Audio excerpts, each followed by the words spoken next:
Hi guys, welcome back to my channel. Thank you for clicking. If you are seeing my face for the first time, my name is Adesuji Funke Ige, and to my returning subscribers and viewers, thank you guys for always coming back to watch me. In today's video, I'll be sharing with you guys the experience I had on the Lagos Ibadan Express Road sometimes ago. Yes, there was this time I was to travel from Ibadan to Lagos for a cousin's wedding. So the Friday that preceded the wedding day, I left Ibadan. I left home around 3 to the park. So when I got to the park, I joined the bus.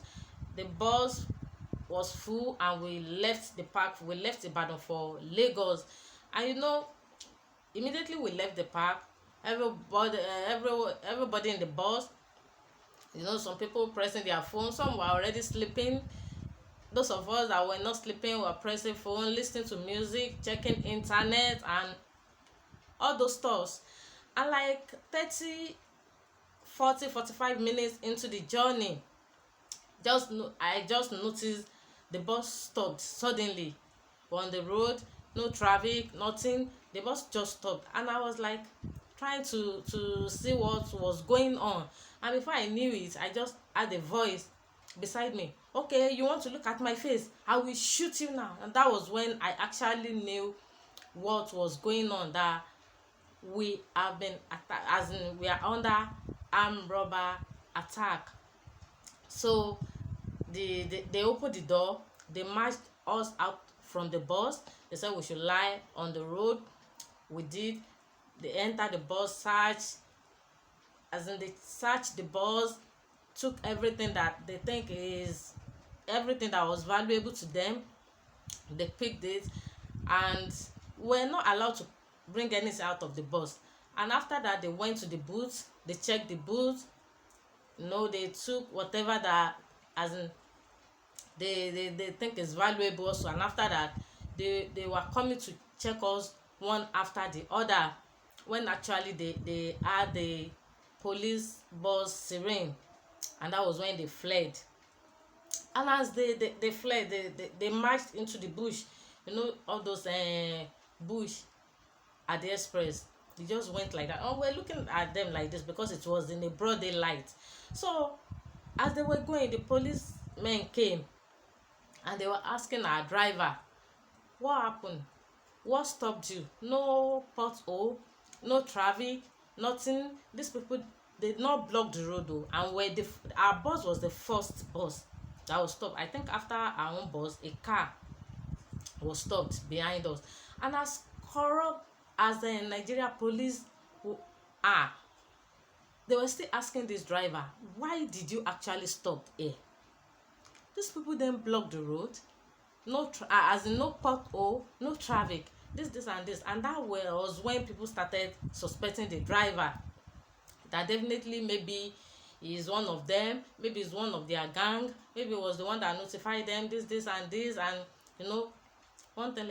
But the sad thing was that after moving us out of the bus, like me, all my handbag that I was putting on my laps, these people took all my handbag away. My 2 phones, my purse, everything I was traveling with was in that bag. The address of the place I was going to was on my phone. They went with it. There is no how to communicate with my cousin. There's no how to communicate with my brother back at home. There's no how to communicate with anybody. And I was like stranded. What will I do? But the only saving grace I had that day was that the man sitting right behind me, if you could remember, I said they couldn't check us one after the other. This man had his phone in his pocket. He was the one that brought out his phone. Thank God he had some call units on it.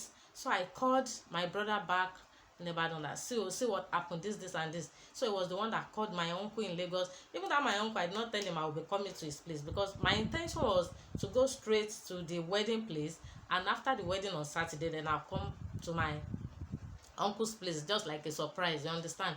And my brother needs to call my uncle that they see what happened, and he called back. I was like, okay, this is when I get to the park, I should just get a bike. I should tell the bike man that I won't be able to pay him until I get home, that I'll collect money from him when I get home.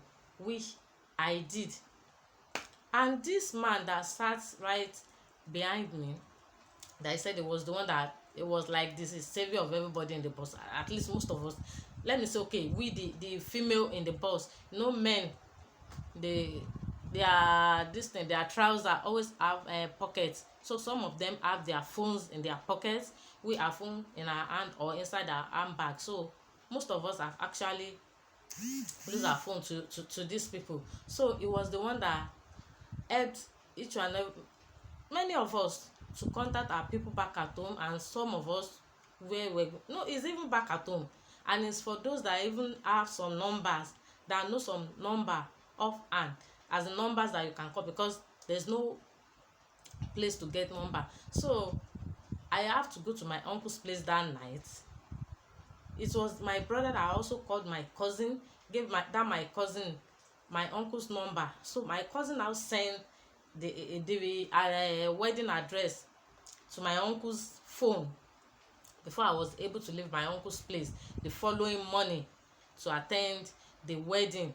No, it happened in a broad daylight, not in the night. Those days, if you are traveling, the advice will always be, don't join the bus by the roadside, go to the park, it is safer, it is this, it is that. Don't travel in the night, go when it is broad daylight, at least you can see what is happening around. But this happened in a broad daylight, not night, and these people did not even cover their face. No, not as in they did not even try to hide anything. They didn't send anybody. And I was like, okay, what is happening? Should we start suspecting our drivers? Because even the Nigeria police actually suspected this man. Nothing should stop him at that point. Nothing at all. He stopped on his own, as if they have agreed to meet at that point. He stopped there, and before we knew what was happening, these people actually took over the bus, and they robbed everybody of what we were traveling with. I was like, God, to me it looked like a film. And for days I couldn't just wrap my head around it. I was like, sometimes I would sleep and I would just wake up and be like, God,